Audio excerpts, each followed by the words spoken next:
David Fonseca. Ele é ativista de inovação com vários anos de experiência em desenvolvimento econômico e empreendedorismo. Atua como vice-presidente de desenvolvimento global da Velocity Texas, comprometida em fomentar o empreendedorismo em todo o mundo. Tem falado e formado treinadores em mais de 14 países, entre eles Estados Unidos, Dinamarca, Catar, México, Peru, Equador, Rússia, entre outros. Com vocês, David Fonseca. Buenas tardes. Are you tired or not tired? More or less tired? Well, it's a pleasure to be back. I was here in Foz a year ago, and coming back and seeing the development of what you guys are working on is pretty exciting.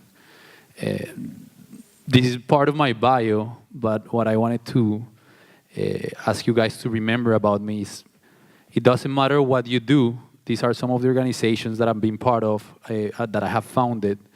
At the end of the day, I personally think that I'm a GSD.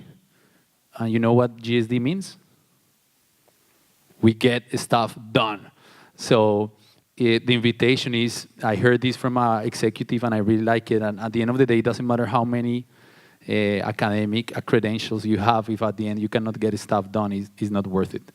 So let's get to business. Today's presentation is how strategies of innovation and entrepreneurship can create greater value and competitiveness in the corporate world and create a better quality of life and a safer world.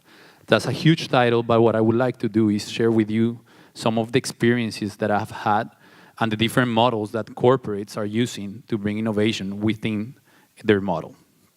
So all of you guys had the free will to be here or not to be here, and you decided to be here. So my commitment to you guys is to provide some sort of value, and I thank you for being here, first of all. So what I prepared for you guys today will be talking a little bit about Velocity, which I'm part of. Then we're going to do some reality check. We're going to talk about corporate innovations, and then we're going to talk about some lessons learned. I'll try to keep it sweet and fast. So Velocity was founded a year ago. I'm part of the founding team, and we truly believe that through entrepreneurial efforts, we can create a better quality of life and a safer world. And that sounds very romantic, and the next question will be, well, David, how are you going to achieve this? So we have 3 pillars, guys. The first one is an innovation district. We have bought 7 buildings in downtown San Antonio. And if you happen to be around Texas, I will invite you to come and see what we're working on. Right now, the buildings are in the process of being developed, but we just bought them. The second thing is a fund. We invest in startup companies globally. Right now, we have some initiatives in 5 countries that I will tell you about. And last but not least, for me, is close to my heart, is the most important thing, is we help companies move forward through ideation to well-established companies. So this is how the Innovation Center looks like in San Antonio, Texas. This is going to be a hotel boutique. The first building that we're going to set up is the one in the middle, and it will be ready probably summer of next year. But the great vision of what we're working on is collusion. We want entrepreneurs to come together, and that's when we believe the magic happens. So it's a great undertake. Recently, the state of Texas has given us this block as well. So hopefully when we see each other again, I'm going to have an update on what we're working on there. The McDermott Fund started 20 years ago. It has invested around $25 million in 32 companies. We usually invest on companies that are less than 2 years old, more than $1 million, and they generate economic development. As a foundation that we are not for profit, our commitment is to create value through entrepreneurial efforts in the economic development. What does that mean? Well, if you can generate jobs and you can generate wealth, well, you can come and we can invest on you guys. Big differentiator, we invest in organizations that help entrepreneurs as well. So universities or accelerators, we invest on those as well. We don't only invest in companies. And about the programs, as I said, from idea stage all the way up to scale up, we do help. We have proven methodologies. We're working with things like Growth Wheel that will be introduced in Brazil by OBR pretty soon in September 24th. And I wanted just to touch base really quickly on the global programs. This is what I'm leading right now. We have contracts with Chile, with Australia and Cuba, with Costa Rica, Parquetec, and in Brazil we have OBR. And the question is, what are you doing with those guys? Well, what we're doing is we're launching the first global accelerator program in the world. And the way it works is each one of the partners will launch an initiative to select companies. They will be accelerated in home country, and then we'll select the top 4 to come to San Antonio. So I'm going to give you an example. OBR launched in Rio probably 6 months ago, and we had 92 applicants, and out of the 92 applicants, we selected 12 that right now, as we speak, are being accelerated. And out of those 12, 4 are going to come to San Antonio October 1st through December with funding behind. We will pay for their flight, their hotels, and their meals, and in return, we take an equity stake and a royalty position on the company. That being said, let's move to reality check. And this is when the fun part starts of the presentation in my head. And when they ask me to talk about corporations, I start thinking, how does a corporation really looks like nowadays? If I had to choose an animal, it will probably be an elephant. An elephant is big, it's strong, but it's a little bit slow. It has a little bit of bureaucracy. And if you want to have the time and have the interest, I will invite you to consider reading Teaching an Elephant How to Dance from MIT Technology Review. It's a great article. But the truth, guys, is if you're a CEO or a founder of a corporation, you're losing sleep at night. Why? Because you cannot move fast enough to keep innovation going. So it's what do you do? So I'm going to show you some data. Lifespan. What do you think was the lifespan of a company, part of a S&P 500, in 1920? It's a number. He says 30 years. Who gives more? 75. Who said 75? Well, Robert, he's cheating. 7? Okay, one more. Come on, guys. 70, 30, 7. Lifespan of a company in 1920. 100 years. Well, it turns out to be 67 years, okay? I'm not going to give you chocolate, Robert, because you're too far. And you cheated. So nowadays, what do you think is the lifespan of a company that is part of the S&P 500 in 2018? It cannot be more than 68 or 67. 20 years, he says. 15 years, he says, 2015. 15 years. Who said 15? Come on, dude. I'm going to throw chocolate. Can you give it to him? Actually, I'm going to go out. So let's talk about the American top 100 companies. From the top 5, how many are less than 25 years old? 5. 0. 5. It has to be between 1 and 5, guys. I brought candy from Colombia. FYI. I'm incentivizing you. Nobody? Come on. 3? Look at that guy. He's close to me. Toma tu dulce. So, you already saw it. And how many entities remain from the original Forbes list? Only 2 with the same name, General Electric and Hewlett-Packard. What I'm trying to convey here is, guys, this is moving fast. Those corporations are moving way, way too fast. So then it brings the question of how does a startup looks like? If you had to pick an animal, what would you pick? If the corporation is an elephant, what is the startup? A monkey? I will pick this guy, the cheetah. Her name is Sarah. He's the fastest animal on Earth. And why did I pick her? Because startups can move fast, okay? They don't have the bureaucracy, they're hungry, and they're willing to take risks, right?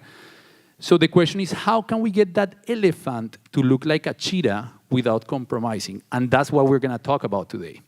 So how many seconds took Sarah to reach 100 meters? What's that?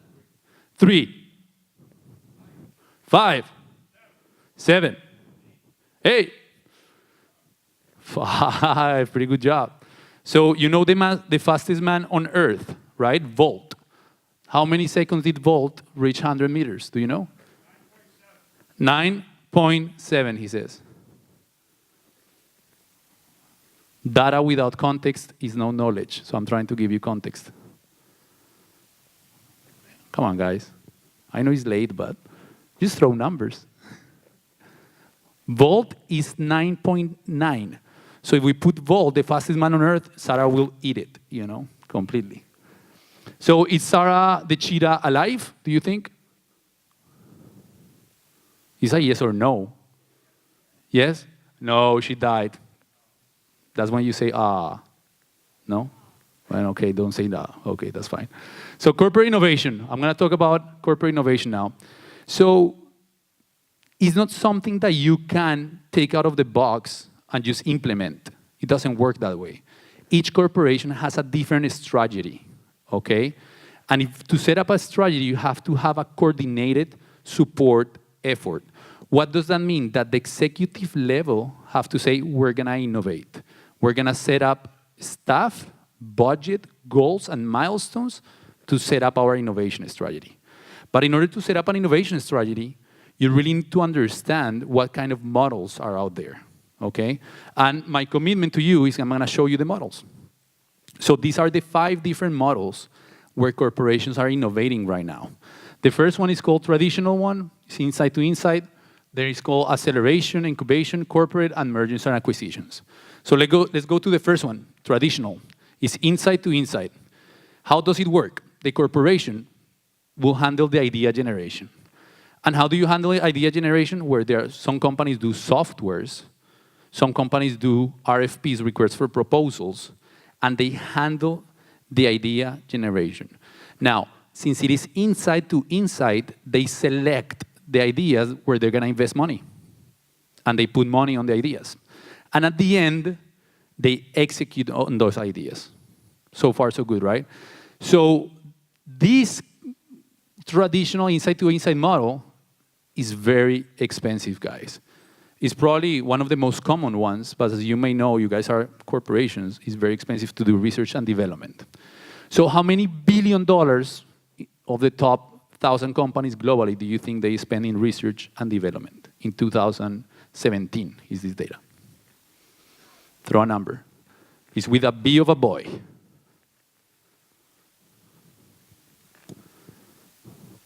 Candy. 10 million, 20 million, 25, he says. Well, guess what? $702 billion were spent in 2017. It's huge business. Is it working? Yes and no. We'll see. Incubators is inside to outside. So let me tell you how it works. The corporation, once again, generates the idea, but at the time of selection, this is where the incubator kicks in.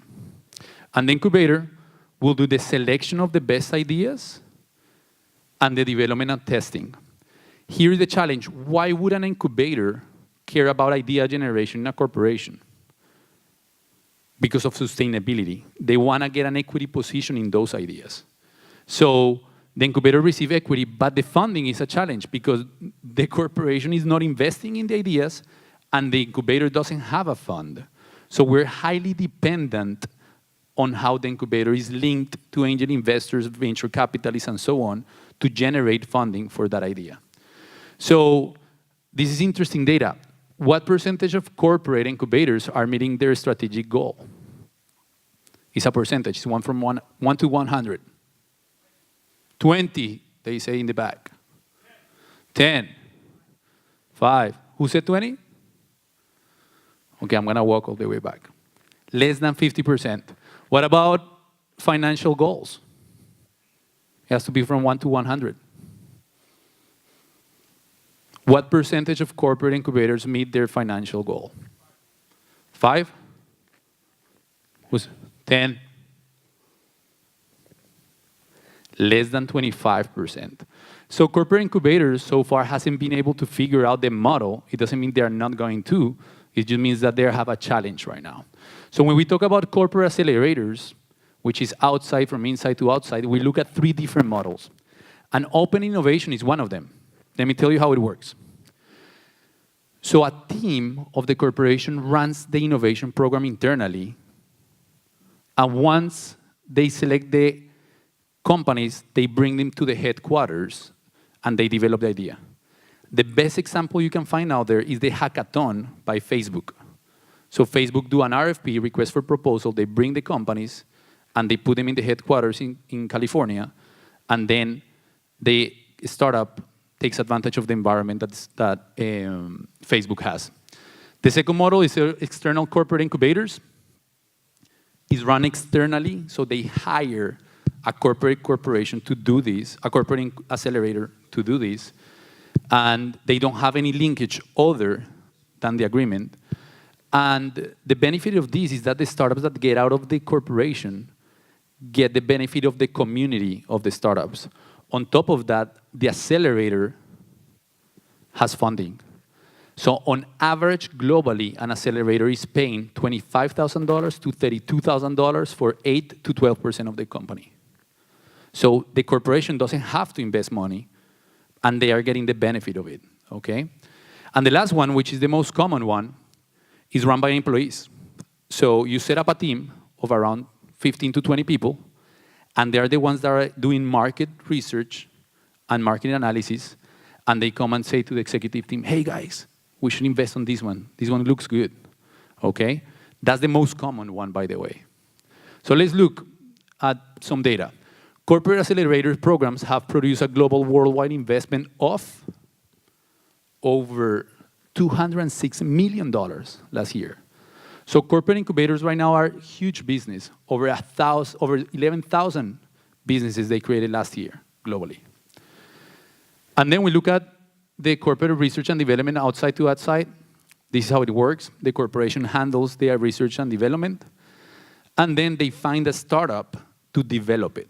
Okay, so they find the idea, they find a startup, and they say, hey, go ahead and validate this. This is the issue. As you may know, the elephant has a different perspective of speed and a different perspective of size than the startup. So the real challenge here is a cultural clash. So me as a corporation, I might have something that a startup should develop, but my timing and the way I see the world is completely different from the cheetah. And also, the timing of how that company should be developed in terms of a spin-off or licensing is totally different. And the last model that I have for you guys is mergers and acquisitions. It's the most drastic model, and it's huge business, guys. Check this out. How much dollars in US and European corporation buyers spent in 2017? This is a company called PitchBook. If you are an investor, you check them out. It's a software that is pretty cool. And just in 2017, $1.7 trillion were spent in mergers and acquisitions. It's huge business right there. So I'm going to close my presentation really quick. I promise you guys it was going to be short. I'm going to tell you a little bit of lessons learned. So create and innovate. How many of you know Jeff Bezos? Have you heard about him? Jeff Bezos? He's the owner of Amazon, the richest man on earth. And he said the following: to invent, you have to experiment. If you know in advance that it's not going to work, it's not an experiment. Most large corporations, in this case you guys, embrace the idea of invention, but are not willing to suffer the strings of failed experiment necessary to get there. Outsized returns often come from betting against the conventional wisdom, and conventional wisdom is usually right. Big winners pay for so many experiments. I had the chance to talk to the Chief Innovation Officer of Amazon, and for the ones that follow Amazon, they make big mistakes, and this is what he told me. For every 100 products that we put in the market, 98 go to hell. One pays for the cost, and one will pay for 1,000 other experiments. So the model of Amazon really is, hey, we're going to experiment. It's going to go well. It's going to go bad, but we're willing to give it a try, okay? Now, when it comes to innovation, all of us have different definitions for how innovation looks like. But the only common denominator is that innovation is run by people. Without people, there is no innovation. Do you agree? But people create culture. And Peter Drucker, the founding father of management, says, culture eats strategy for breakfast. So even if you have an innovation strategy, if you don't work on your culture, you're dead. You need to work on people.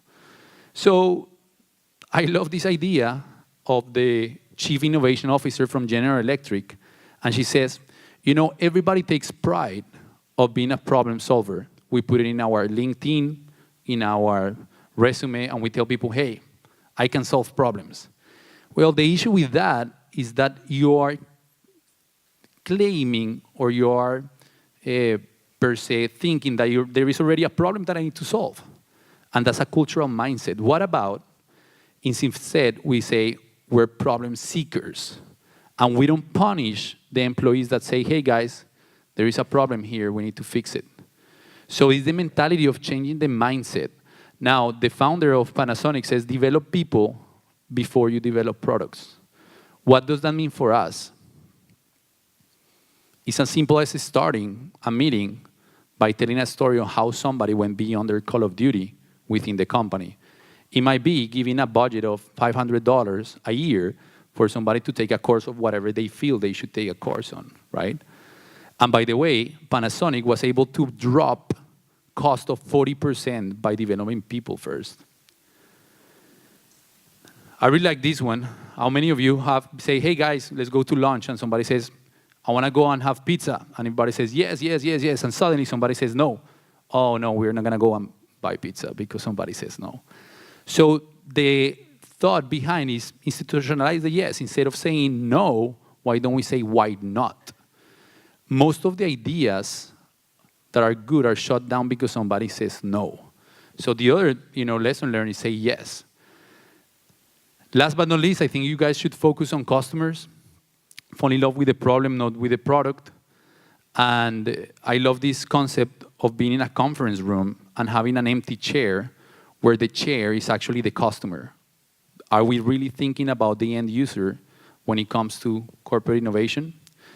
So as a conclusion, that elephant that I showed at the beginning needs to ride some skateboards and start moving. And the way you do so is you have to have an innovation strategy. You need to develop people, and you need to focus on customers.